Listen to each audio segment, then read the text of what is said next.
Good evening, how are you? I'm so pleased to be talking to you and to share with you my own story and my own thoughts. First of all, I was living in Syria as a normal child who had a normal life. Like all of you, I had safety, I was going to school, living with my family, visiting my relatives, and I do just all the normal things in my life. And in 2011, the war in Syria has started, and our lives have changed upside down, which means we couldn't live normally like we were living before. And for example, we were scared all the time, and we had so many challenges. So in 2013, we decided to flee Syria and to go and live in refugee camps. To be honest, that moment was the hardest in my life, and of course for my family, because we didn't want to flee, and we were living in, we love our country, and even in the time of war, we really didn't want to flee, but we had no choice but to flee our home and leave everything behind. We had to leave our home and to leave our, to leave my school, to leave my friends, and to leave everything behind. And at that time, we didn't find anywhere else rather than the camps. So we went to refugee camps in Jordan. First, I lived in Zaatari camp. You might be familiar with Zaatari camp. I lived there for 1 year and a half, and then I moved to another camp, which is called Azraq camp, which is in Jordan as well.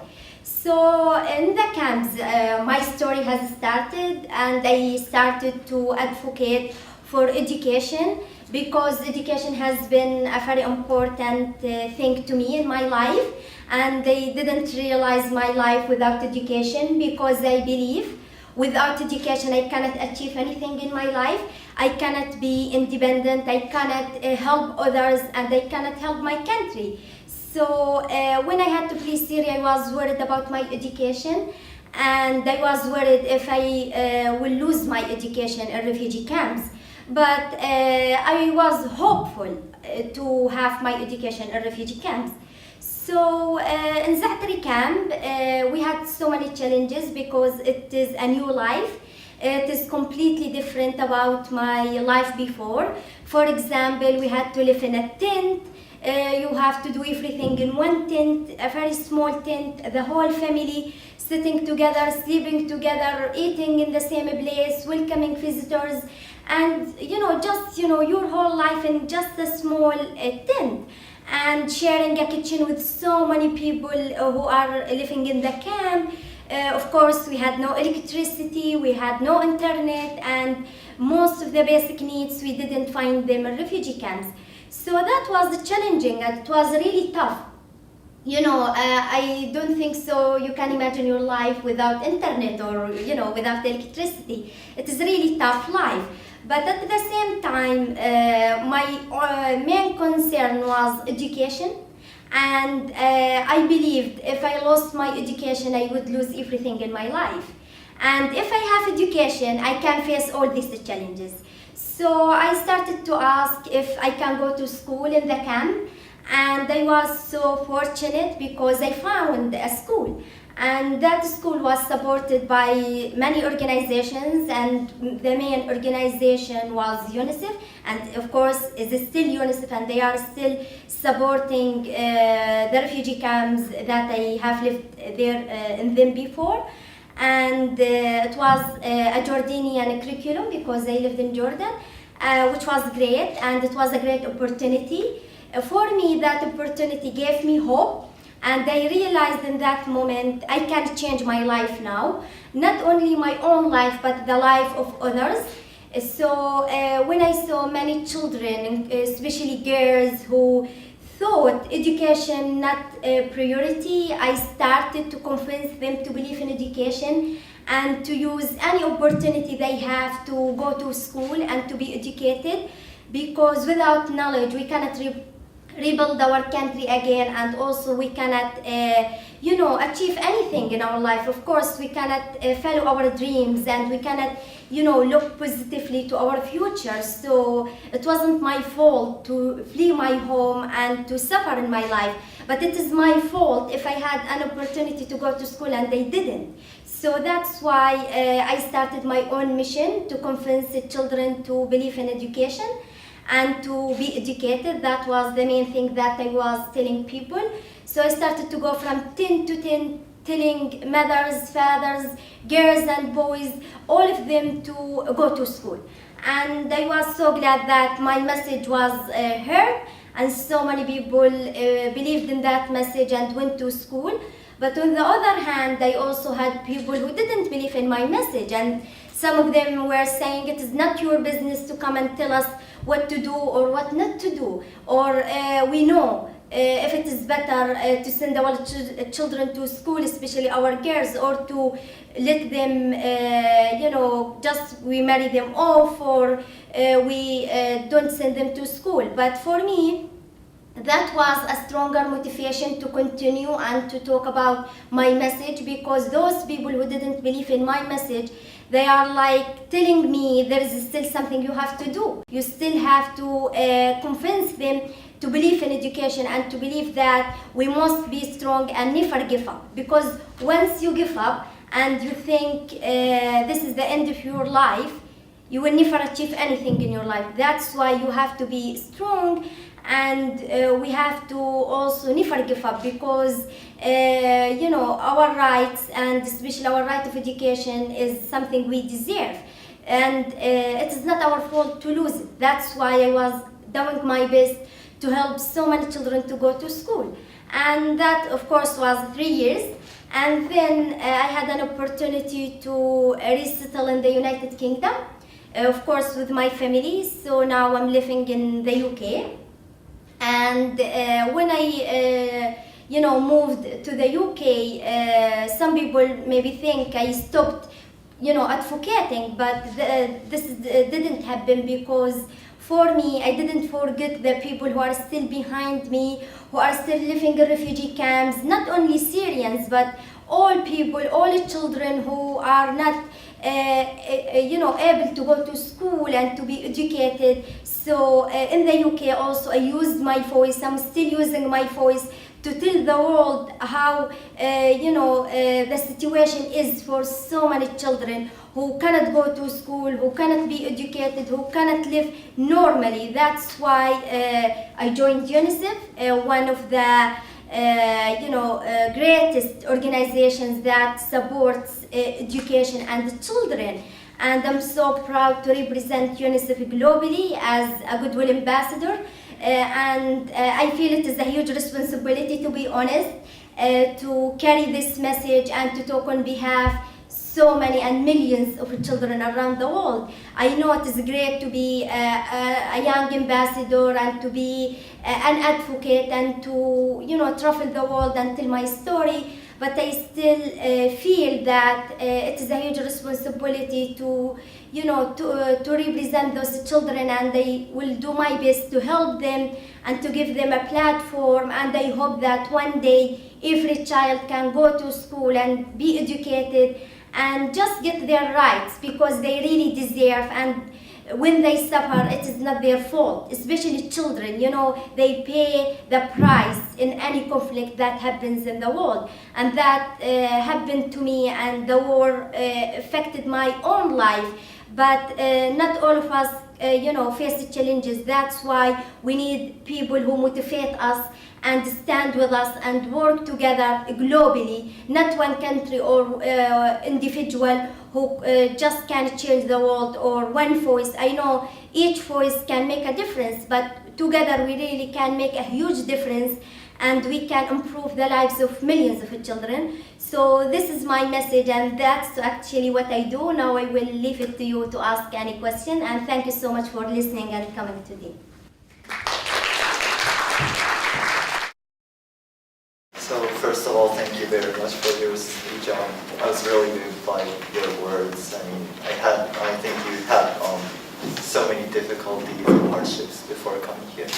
My first question is, what do you think it is the most important thing to attract children into education?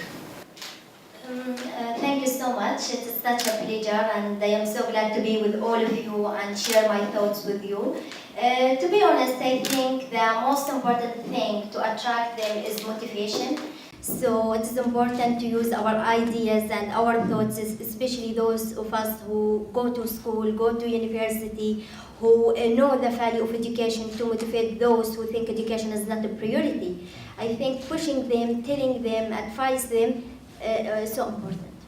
So this is a really personal question, but I have a sister who's right now 8 years old. And if you have any words for her, she's having a little bit difficulty with her education right now. She's having trouble in classes. If you have anything.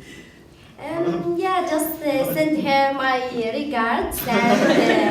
And it is such a cute age, but at the same time it is annoying age. I know this because I have a brother, he's 12 years old. And it is sometimes hard to push him to study because he loves football, he wants to be a goalkeeper.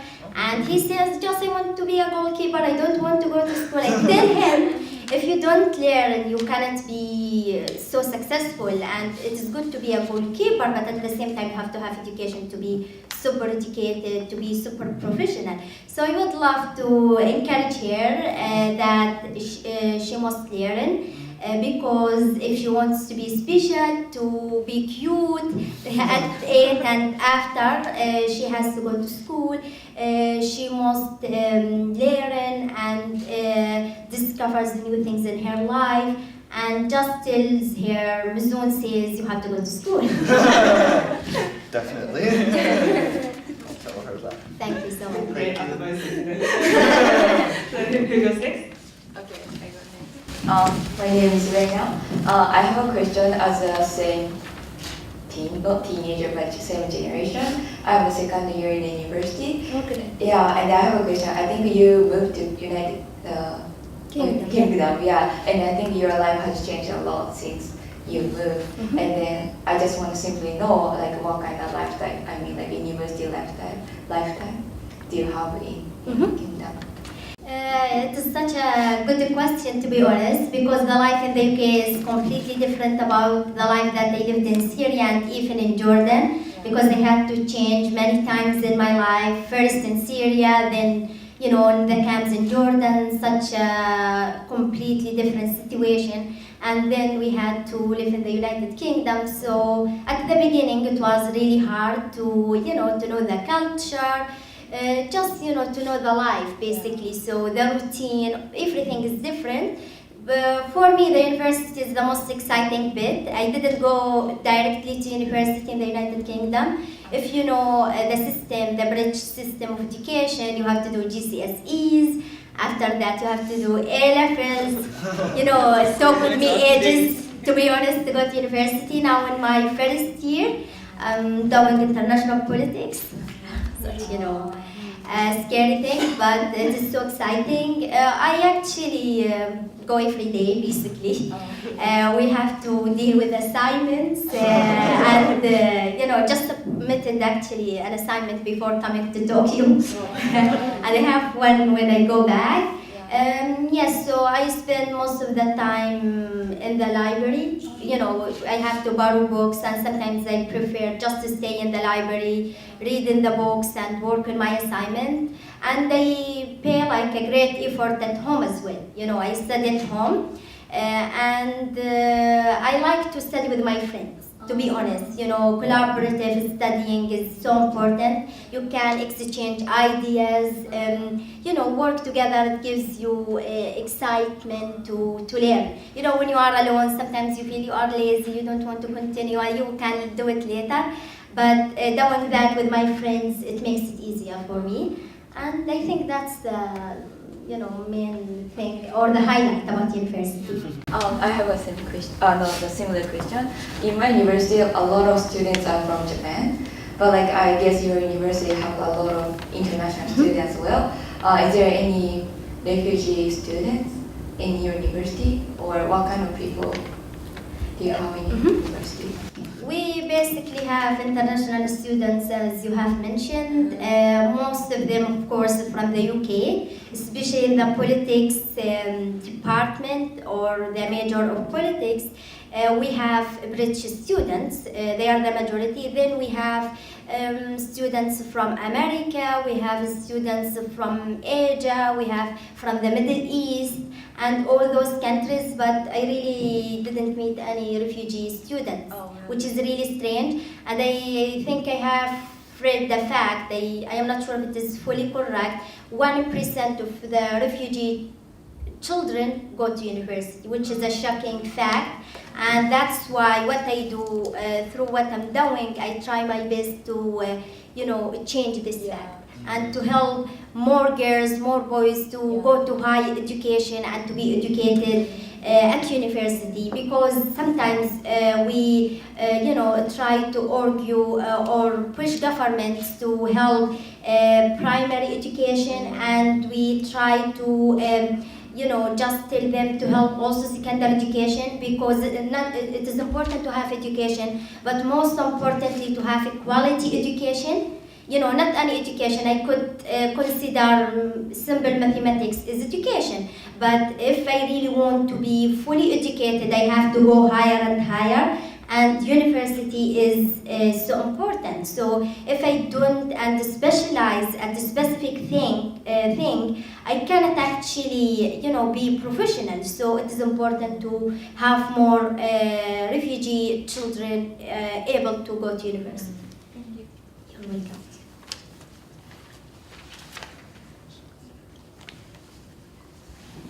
Hi, I'm Kana. As a same generation, I want to ask some question about your free time in refugee camp. Many of the children like to do some sport. So could you do some sport in the refugee camp, or for the children who like to read books or something? Is it possible? Thank you so much.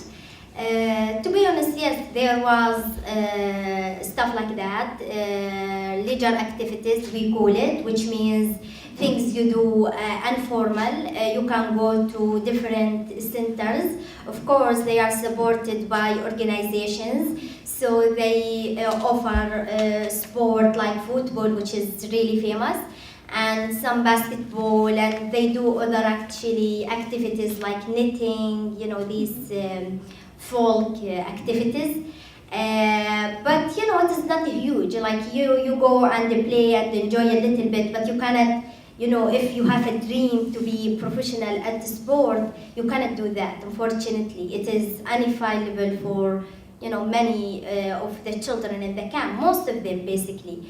So if you want to enjoy, you can do it, but if you want to dream and to do Olympic Games, for example, it is something impossible. But yes, I couldn't say no, but I feel those activities help the children to change their routine. They can meet friends, just they can laugh a little bit. The life in the camp is not so good, so having those activities can impact those children positively. So I know there is a dark side that they cannot participate in international matches or whatever that sport events are, but at the same level I feel it is so positive. Children can enjoy and they can play, meet friends. That's really great.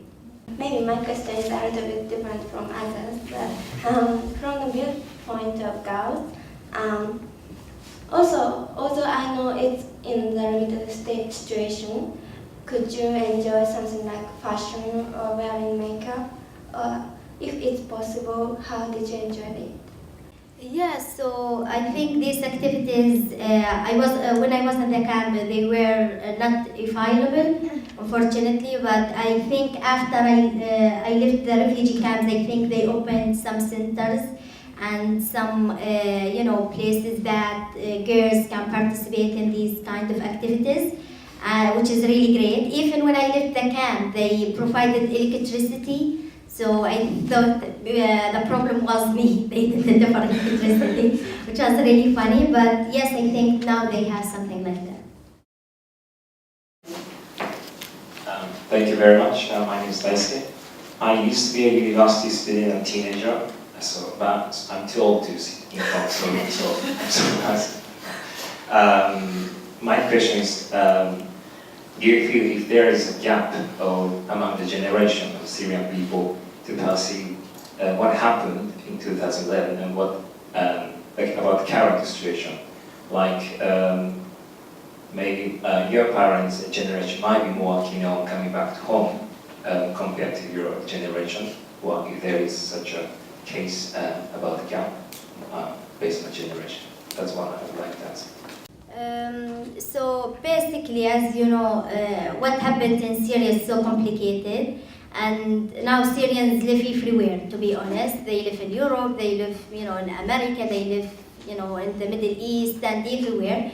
But in the camps, basically, having education is important because those children who left their home, they are the only hope, because those who are still living in Syria, their life is still in danger, and they might don't have the opportunity that refugee children have. So having an opportunity to go to school is a great weapon for you to help your country. So if you love your country, you have to do something for it. Like I remember when I was talking to people about the importance of education, they were telling me education is not important and we love our country, but education is not a priority. I was telling them, if you love your country, it's something really great, but if you really want to show that you really love your country, you have to be educated and to show this love by actions.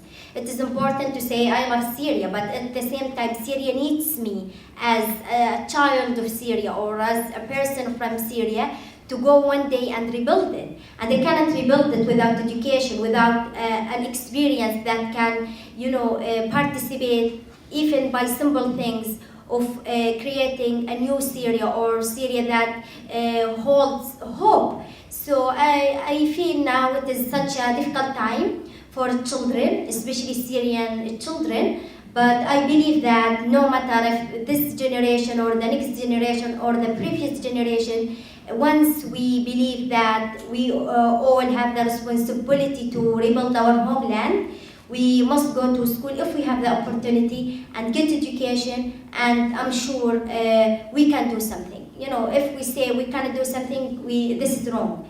As long as we are alive, we can do anything and we can participate.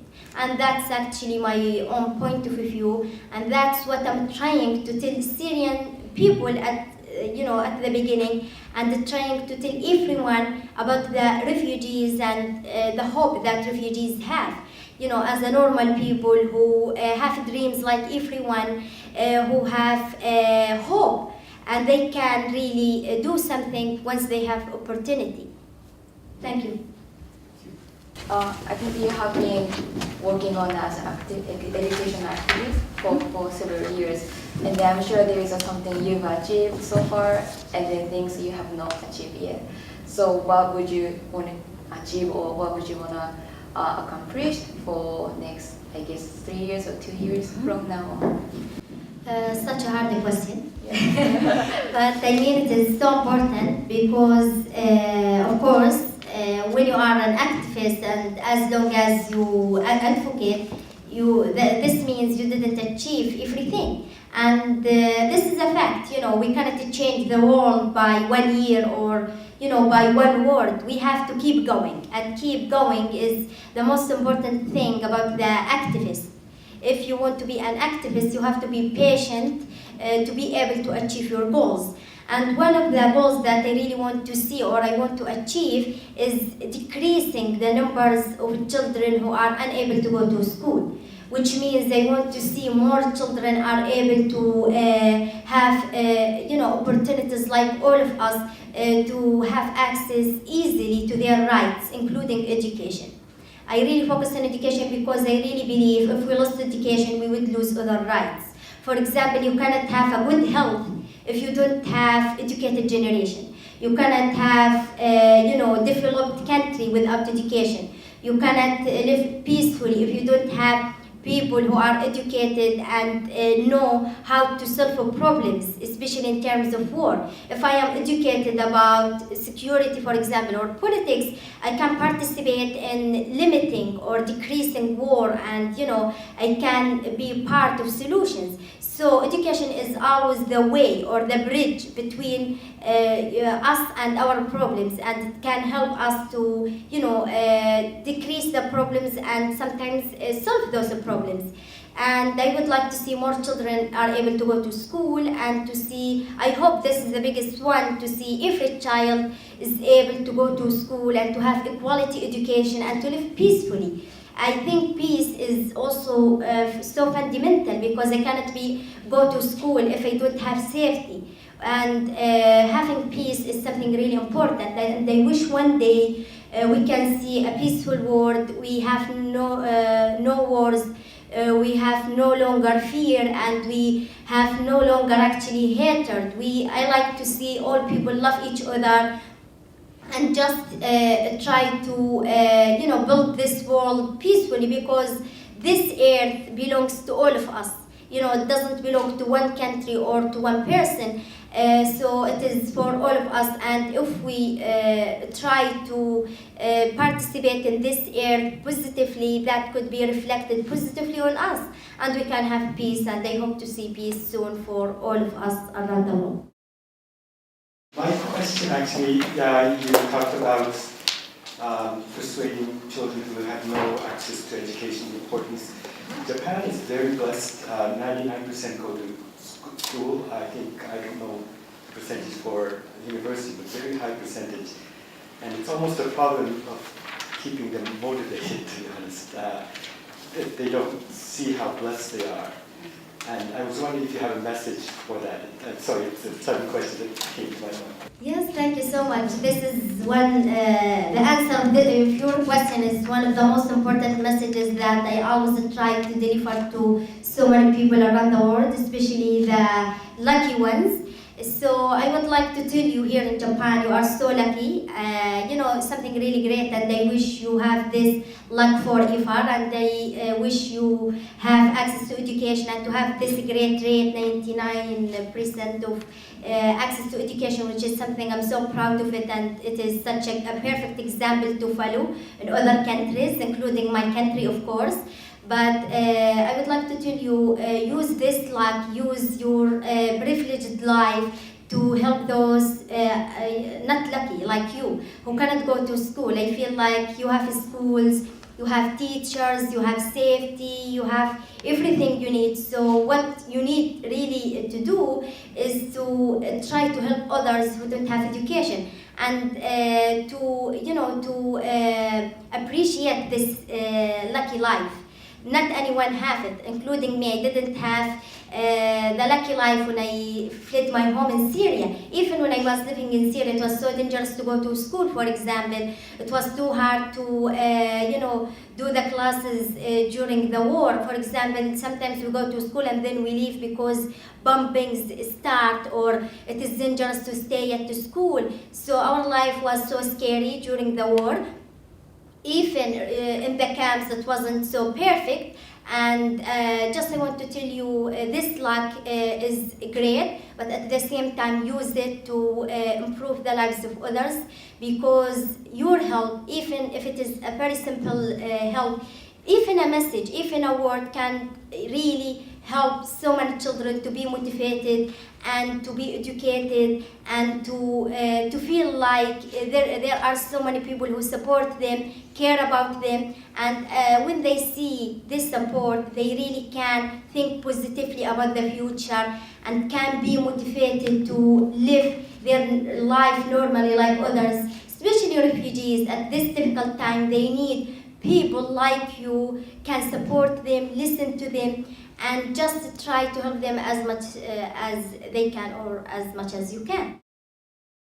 So I want to ask you, what have you been doing with UNICEF, of course, and to support the children and education and the causes that UNICEF cares about?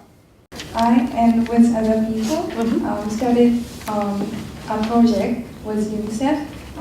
It's called Voice of Youth Japan, and it's the Japanese version of the Voice of Youth worldwide. And we are delivering Japanese university students' voice to other people, especially in Japan. And like in Japan, a lot of university and like youth are shy to express their opinion, but on the internet we can connect each other and like impress each other. So I think this project has some impact in Japan. Yeah, I want to continue this project. Yeah, that's amazing. Well done.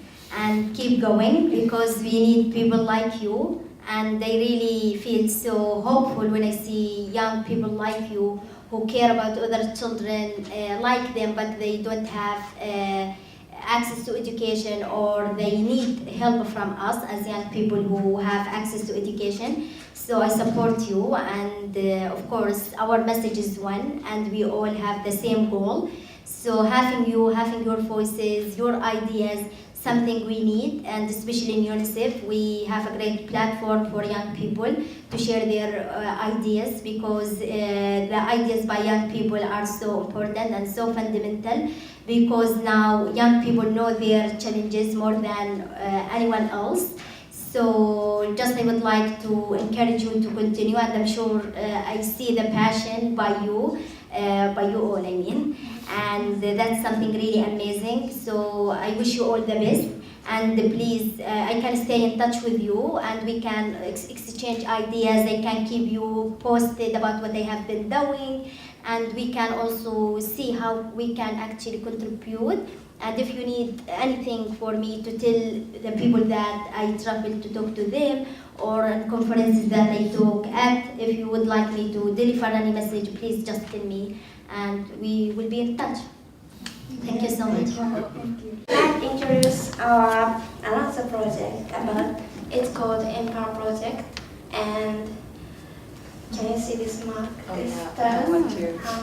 This star is called Magenta Star, and it means that if we wear this star, we can help others as much as possible. Like if we are sick and want to take a seat in train, and if we find out someone who is wearing this star, we should ask those person if we can take a seat instead of you change the seat, and something like this star means that this star shows that we can help others. So we are promoting this project, and UNICEF are helping us a lot. So would you considering going back to Syria after a few years, like studying in yeah? Yes, of course. Yeah, it is one of my biggest dreams to go one day to my homeland. Of course, I love the UK. I consider it my second home, and I really appreciate that everything the UK has done for me. I will never forget the hospitality, the great or the warm welcoming from the people there, and the support as well. Of course, this is something means so much to me, and I consider it my second home. But I really wish to go one day to do something for my homeland, to help the children of my country, to try to do my best to, just to see Syria better than it is right now, and to see it beautiful as it was before. So I hope so. I don't know when and how, but I wish it can be so. ズンさんはすごい教育に熱心で、私たちが思っている以上に教育の力、教育がどれだけ世界を変えるかとか、世界の子どもたちの将来を変えるかっていうのを一生懸命熱心に私たちとか皆さんに語りかけてくれて、それは本当に心に響きました。こういったマズーさんの本当に難民だったり現場で、苦しい思いをされた方が世界に出て、私たちにどれだけ教育が大切かというのを語りかけてくれることは、若い人たちもそうですし、その難民で苦しんでいる方たちにとっても将来の希望となると思うので、先進国もそうですけど、途上国とかできるだけいろんな場所に行って、これからも語り続けてほしいなと感じました。普段はインターネットとかでしか見れないような難民の方を経験された方に実際に会って実際に話を聞くってすごいインパクトがあることだなと思ったし、私たち日本の学生がどれだけ恵まれてるかってことがすごいよく実感できたので、それを恵まれてることに感謝しつつ、それに甘えないでマズンさんのようにしっかりとアクションを起こして自分の考えを持って将来につなげていきたいなと思いました。私は、小さい頃から途上国の教育支援について何かできたらなと思っていたのですけれども、お恥ずかしながらそういう状況にある本人からお話聞くことはなかったので、今回のこのセッションに参加できてとても嬉しく思いました。マズンさんのお話はとても心に響いて、これから先私は教育という分野よりも医療という分野でこれから先進むというふうに決めたんですけれども、いつか、同じような形で発展途上国の教育について何かできたらいいなと思いました。これから自分の将来に向けて頑張っていく一つのきっかけにさせていただけてとてもありがたかったです。今回このような形で直接マズーンさんとお話ができて、でさらになかなかテレビとかやはりニュースとかで見るだけでは実情がどうなのかっていうのはすごく捉えるのって難しいんですけども、直接、難民キャンプがどういう場所だったのかとか、シリアでどういうことがあったのかとか、マズーンさん本人の、言葉でいろいろ、ある意味こちら側がすごくいろいろ教えていただいた気持ちで、今ちょっとこの気持ちをどう表せばいいのか正直言葉にも迷うんですけれども、でも実情とか本当知れて、で、自分自身専攻しているのは教育ではなくて、都市工学という面になるんですけれども、本当にいろいろ将来的に活かせるところはすごくあったと思いますし、またお互い違うアプローチにはなるんですけども、そこでいつか、途上国とかだったり、あるいはさらにこの話とか先進国とかでも同じように使えるかなと思うので、将来的に一緒に同じ世代としてできたらすごくいいなって思いました。